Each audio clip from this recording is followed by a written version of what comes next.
Elle a tendu la main, pas pour demander de l'aide, juste pour voir si quelqu'un la remarquerait. C'était en février 1985. Elle vivait seule dans un petit appartement au 3e étage d'un vieil immeuble, sans famille proche, sans amis réguliers pour venir frapper à sa porte. Son seul rituel chaque matin était d'écrire une phrase sur un post-it coloré et de le coller à sa fenêtre face à la rue. Des messages simples, des observations du quotidien. Il fait froid aujourd'hui, le chat du voisin est revenu, j'ai rêvé de la mer cette nuit. Les passants et les voisins lisaient ces mots. Certains esquissaient un sourire en passant, d'autres levaient simplement les yeux, curieux. Mais personne ne répondait jamais, personne ne laissait de mots en retour. Puis un jour, le message a changé.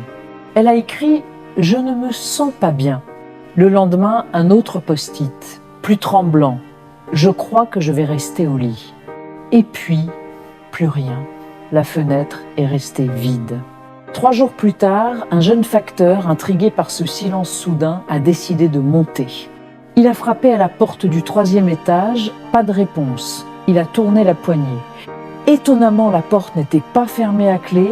Il est entré, elle était là, assise dans son fauteuil, juste à côté de la fenêtre. Froide depuis au moins 2 jours, sur la vitre, à peine visible, un dernier mot avait été tracé du doigt dans la buée « Personne ». L'enquête a conclu à une mort naturelle, une simple défaillance du corps. Mais en fouillant ses affaires, on a découvert ses carnets intimes.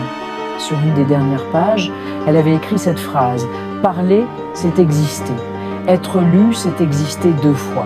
Mais être ignoré, c'est disparaître bien avant de mourir. » Aujourd'hui, son immeuble est vide, en pleine rénovation. Les murs sont nus, les planchers arrachés. Mais les ouvriers qui y travaillent racontent une chose étrange. Chaque hiver, lorsque le froid revient, une seule fenêtre du 3e étage reste toujours parfaitement propre, comme si une main invisible venait chasser la buée. Elle n'a jamais crié à l'aide, elle a juste attendu qu'on la voie.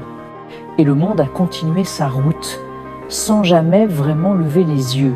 Prenez soin de vous et des autres. Si vous avez aimé cette histoire, n'hésitez pas à vous abonner pour ne rien manquer. À très bientôt.